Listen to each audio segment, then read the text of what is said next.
Hello, and I can't believe I'm saying this, but welcome to my brand new YouTube channel. I'm Jess. I'm a motorsport content creator, mostly for Formula One and IndyCar. You might know me from short form platforms like Instagram and TikTok, where I focus on motorsport fashion featuring individual drivers' personalities and brands, or my unwavering support of McLaren, whether that be winning a championship or committing an absolute blunder of a pit stop strategy. Now, Formula One was my first motorsport love, but I gotta say, guys, I have completely, utterly fallen in love with IndyCar. So much so that I've decided to take the plunge into long-form content in an attempt to convert you, a current Formula One fan, into an IndyCar fan as well, just in time for the 2026 season. Everything I cover in this series will be from the point of view of an existing Formula One fan.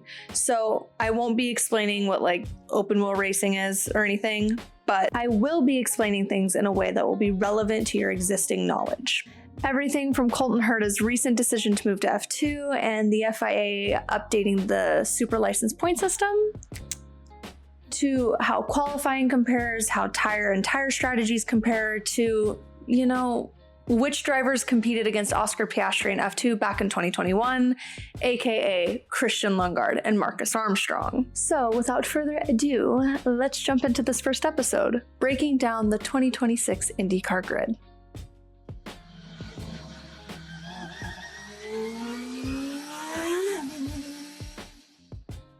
All right, so we'll get into some more detailed technical aspects like tires and engines in a bit, but there are a few key general things to know before we go into breaking down the grid. IndyCar is an open wheel racing series, mostly, for now, taking place in North America. It is a spec series, so the cars are almost identical with a few exceptions. The biggest exception being that they either run a Honda or a Chevy engine. Because of this, there isn't really a constructors championship in the way we're familiar with Red Bull, Mercedes, McLaren, etc. The competition between Honda and Chevy is technically tracked, and some diehard motorsport fans and engineers will pay attention to it, but generally speaking, most IndyCar fans will just follow the individual driver title. So, going into 2026, like F1, there will be 11 teams competing. Chip Ganassi Racing, Aero McLaren, AJ Foyt Racing, PREMA, Juncos Hollinger Racing, Dale Coyne Racing, Team Penske, Andretti, Meyer Shank Racing, Ed Carpenter Racing, and Rahal Letterman Lanigan Racing. This is assuming that PREMA remains in IndyCar. Now, a couple of those names you might recognize from their F1 and F2 ties, mainly McLaren and PREMA. But while F1 teams represent manufacturers, IndyCar teams are mostly named for their ownership. And yes, Letterman is the David Letterman. Big racing guy. The other difference that comes out of not having a constructors championship is that the teams are not limited to 2 drivers each, like F1 is. Teams could technically have 1 driver if they wanted to, but all 11 teams at this point have 2 or 3 drivers. At the time of recording this, Dale Coyne has not announced their second seat, but it is assumed that they will have 2 drivers. So, let's get into who these drivers are individually. In my opinion, starting with the drivers is the easiest way to become invested into IndyCar, because once you've gotten the run through, followed a few of them on Instagram, you can actually go and watch things like 100 Days to Indy on Netflix and have some sort of reference point for who these guys are. We'll start with Aero McLaren, because Formula One fans are most familiar with the McLaren name. Aero McLaren has Pato O'Ward, who drives the number 5 car, Christian Lundgaard, who drives the number 7 car, and Nolan Siegel, who drives the number 6 car. You'll likely recognize Pato from his various Formula One, FP1, and postseason testing sessions with McLaren. He is technically a McLaren Formula One reserve driver, and this year he drove Lando's MCL39 at his home race in Mexico, and then Oscar's car in Abu Dhabi, as well as taking part in the postseason young driver test. Pato is very proudly from Monterrey, Mexico. He came up in the Latin American Junior Formula and a bit of French F4 before joining IndyCar's feeder series, Indy Lights. This was rebranded into Indy Next in 2022, but it's basically the feeder series equivalent of F2. He killed the 2018 season. Out of 17 races, he got 9 wins, 14 podiums, 10 pole positions, 7 fastest laps, and naturally took the title that year. This set him up to be signed by Aero McLaren shortly after in 2020, where he finished 4th in the championship. Since then, Pato has won 9 IndyCar races, and his highest championship finish was 2nd this past year, losing out to the one and only Alex Palou. If you are thinking about becoming a Pato O'Ward fan, my only piece of advice for you is to brace yourself before watching anything related to the 2024 Indy 500. Now, in hindsight, the 2024 Indy 500 is a bit of a black hole, but his post-race interviews are absolutely heart-wrenching. So just be prepared. You have been warned. Christian Lundgaard. Pookie. Christian's originally from Denmark, and he came up racing in a few more of those European development series we see more often in the F2, F1 world. For example, in 2018, he was the runner-up to Max Futrell in Formula Renault. He raced against some familiar names like Yuki Tsunoda and Liam Lawson in F3. He spent a few years in F2 through 2021, where he competed against drivers like Oscar Piastri, Zhou Guanyu, Logan Sargent, that class, and then moved to IndyCar in 2022, where he was named Rookie of the Year. So far, Christian has 1 win at Toronto and 9 podiums, 6 of which were just this last year with Arrow McLaren, so I'm super excited to see how he does this upcoming year. Also, he's a big golf guy, major points in my book. Nolan Siegel, another Pookie. They're all Pookies to me at this point. Nolan is a Cali baby, and he came up through a few different development series like F4 US, Indy Pro 2000, and of course, Indy Next in 2023. But by far, I think the coolest thing on his resume is his 24 Hours of Le Mans win in the LMP2 class in 2024. He was also signed to Arrow McLaren in 2024 to replace Théo Pourchaire, who at that point was technically replacing David Malukas. Long story. And the rest is history. Next, I think let's go to Chip Ganassi Racing, home of the current reigning champion, Alex Palou, who drives the number 10 car, Scott Dixon, who drives the number 9 car, and Kyffin Simpson, who drives the number 8 car. Alex Palou is probably also a familiar name, potentially for a few reasons. The argument can be made that Alex is the Max Verstappen of IndyCar. Now, no one can be Max Verstappen, obviously, but if IndyCar had a Max Verstappen, it would be Alex. Anyway, he's a 4-time champion now as well, and he won the 2025 Indy 500, which I think is an insane thing to watch because it was literally his first win on an oval ever. First oval win, Indy 500.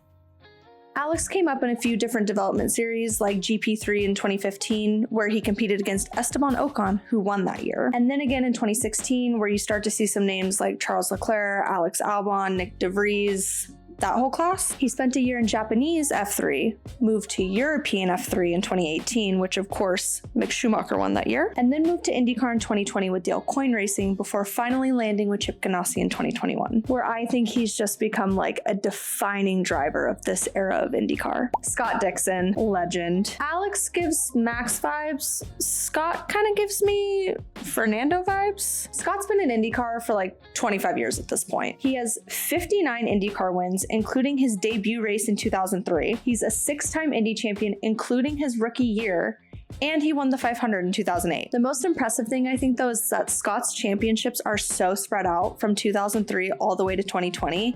Even in this last season in 2025, he came 3rd in the championship. Slay Scott. Now, Kyffin Simpson is a cool one. Compared to Alex and Scott, he's like Chip Ganassi's young talent. He's originally from the Cayman Islands, and he also came up that F4 US, Indy Pro 2000, Indy Next pipeline, and actually also won the 2023 European Le Mans Series before moving to IndyCar full-time with Chip Ganassi in 2024. He has 1 podium, which is kind of a slay because he started 13th in Toronto and ended up 3rd. Quickly over to AJ Foyt Racing, we have Santino Ferrucci, who drives the number 14 car. Originally from Connecticut, he's kind of been all over the place series-wise, but most impressively, I think, he became the youngest British F3 race winner in 2014 at just 16 years and 2 months old. Since then, there's been a bit of controversy with Santino. He was banned from 4 F2 races in 2018 for making deliberate contact with his teammate. He's tried to run a MAGA-themed livery, which the FIA has blocked, and he was dropped from the Trident F2 team for a couple of reasons.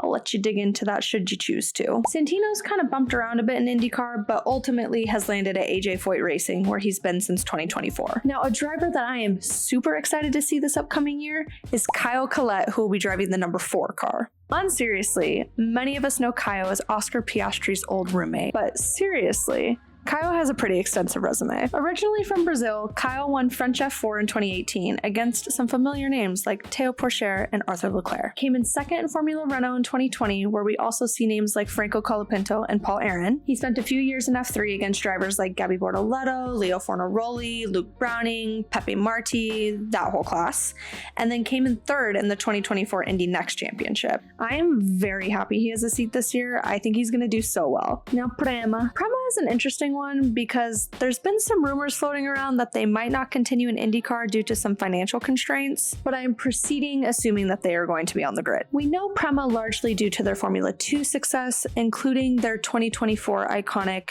Antonelli-Behrman duo. I'm not forgetting about you, Gabrielle Mini.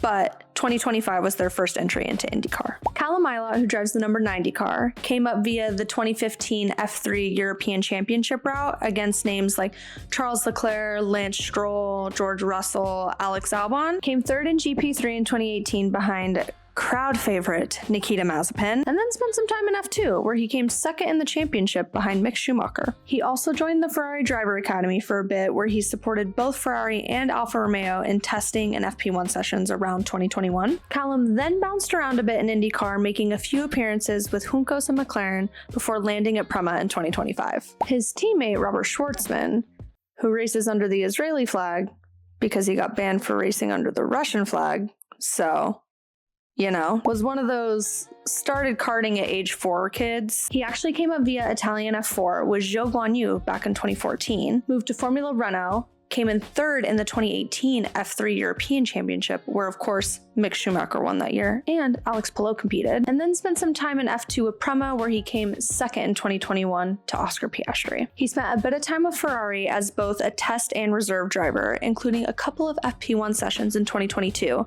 and as a WEC driver for their proxy team, AF Course, alongside Robert Kubica in 2024. Most impressively though, he did get pole position at the 2025 Indy 500, becoming the first rookie to do so in 42 years, with an average speed of 232.7 miles per hour. The kid's wicked fast, I'll give him that. Let's go to Juncos Hollinger Racing next, mainly because I simply cannot wait any longer to talk about Rinus Veekay. We have running jokes about his incredible fit checks and how he's secretly gunning for Lululemon to become one of his sponsors. So, Lululemon, if you're watching this, sponsor Rinus Veekay. Anyways, Rinus is a Dutch driver, but he actually moved over to the US Development Series pretty early, where he won the 2018 Pro Mazda Championship, and then pretty quickly moved over to IndyCar, where he's been with Ed Carpenter Racing, Dale Coyne Racing, and now Juncos Hollinger Racing. He has multiple podium finishes, including coming in second at the 2025 Toronto Grand Prix, which is actually a pretty fun race to go back and rewatch if you want to find some highlights. Rinus really outdrove that car last year, so major kudos to him. Now, his new teammate is none other than the infamous StingRay Robb. Yes, that is his real name. I'm gonna read you what Google says about this. StingRay Robb's real legal first name is indeed Stingray, a unique name his parents gave him because they were big Corvette fans and the Stingray was their favorite model. Sting also ties into his father's Scottish heritage, Sterling, and Ray came from both grandfathers' names. He's from Idaho, I don't know. Stingray won the 2020 Indy Pro 2000 Championship, came second in Indy Lights in 2022, and then moved to IndyCar with Dale Coyne Racing in 2023. He spent a year with AJ Foyt Racing after that, and then of course moved to Juncos Hollinger in 2025, where he'll continue to race into the next year with the number 77 car. Speaking of Dale Coyne, this one will be quick since they haven't announced their second driver for 2026. So, sorry to whoever that is, they won't be in this video, especially if it's Connor Daly.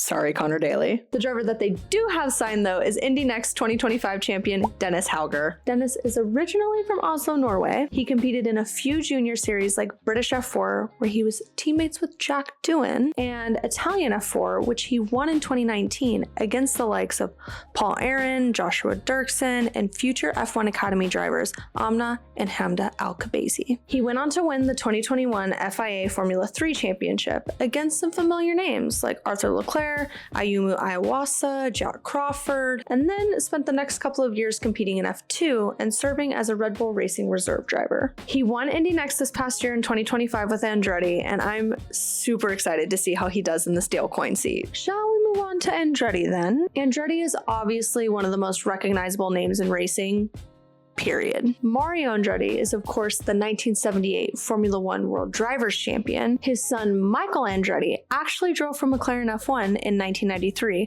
but quickly moved back to IndyCar team ownership, starting what would become Andretti Autosport. You might have also heard about Andretti recently via Colton Herta's development from IndyCar to F2 and their alignment with Cadillac F1. Andretti's most recent bid into Formula One is also a little bit of a black hole over the last few years. But that's a tale for another episode, I fear. Anyway, Andretti's 2026 lineup is an interesting one. We have Will Power driving the number 26 car, Kyle Kirkwood driving the number 27 car, and Marcus Ericsson driving the number 28 car. Now, Will Power, first of all, also an incredible name. Second, absolute Australian legend, not even counting the time that he literally breakdanced for us during the Indy 500 press last year. Will came up mostly in Australian series until he joined IndyCar in 2009 with Team Penske, where he has literally been the entire time until 2026. He won the IndyCar Championship twice in 2014 and 2022. He won the Indy 500 in 2018, holds the record for the most career pole positions in IndyCar history with 71, and has 45 career race wins, ranking 4th on the all-time list. After 17 years with Team Penske, his move to Andretti is obviously a little bit of an interesting one, which I'll get more into when we get to David Malukas. Kyle Kirkwood, also, say it with me, Pookie. He's kind of the Oscar Piastri equivalent in resume, not vibes. Kyle started winning early. F4 US in 2017, F3 Americas in 2018. He did actually overlap a bit with Jack Doohan and Yuki Tsunoda in Euro Formula in 2019, but he became the only driver in history to win all 3 Road to Indy development series in consecutive years. I don't want to see any comments about the non-existent 2020 Indy Lights season. Disregard. He has 5 wins so far in IndyCar, but most importantly, is sponsored by Chili's. At least he was in 2025. I hooray that this is still a thing in 2026. Your girl is a Chili's girl. I'll have a triple dipper. Finally, from Andretti, we have our Swedish former F1 driver, Marcus Ericsson. Marcus competed in British F3 in 2009 against some familiar names like Daniel Ricciardo and Valtteri Bottas.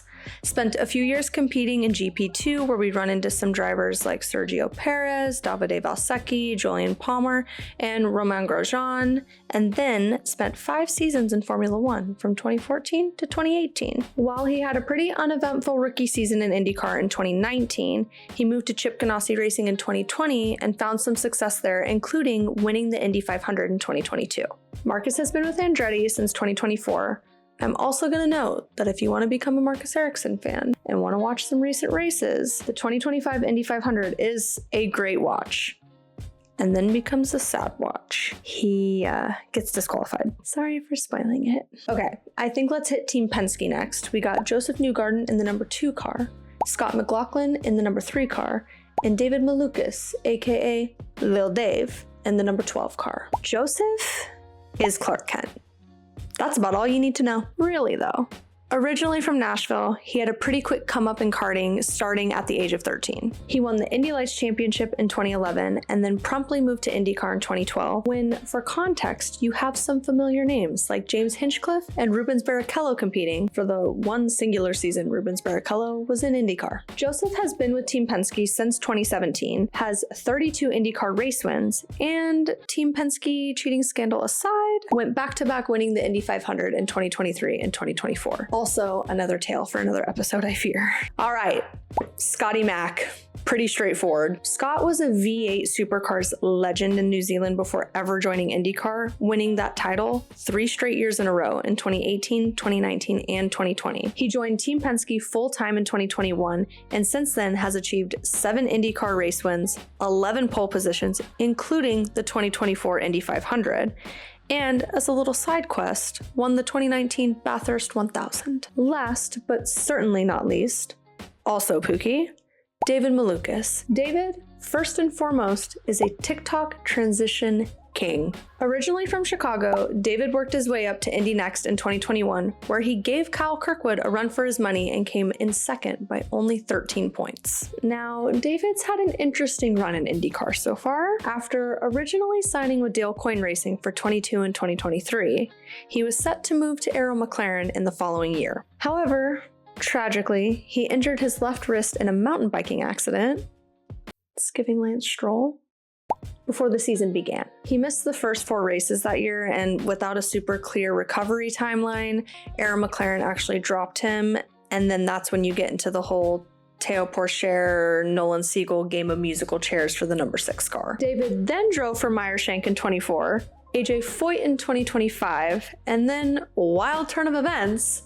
was announced to be replacing Will Power at Team Penske for 2026, which we now know just meant that Will Power was going to Andretti to replace Colton Herta, who was moving to F2, but still it was like a weird 24 hours of Instagram announcement posts. Anyway, thrilled for David to be back at a top team. Can't wait to see how he does next year. We're almost done. Hang in there.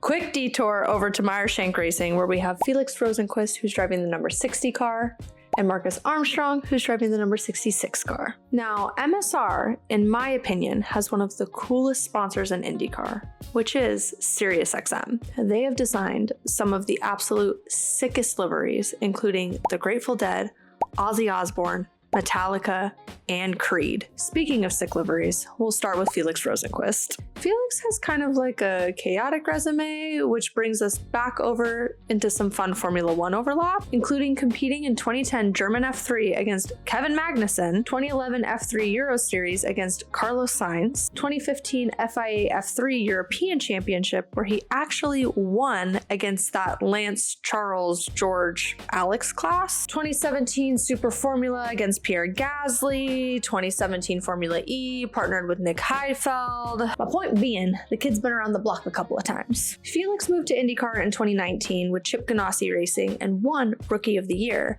and then got his first and only IndyCar race win in 2020 at Road America. He moved to Arrow McLaren in 2021 and then to Meyer Shank in 2024. I would really love to see Felix pull some moves in 2026. I'm here for it. I'm ready for it.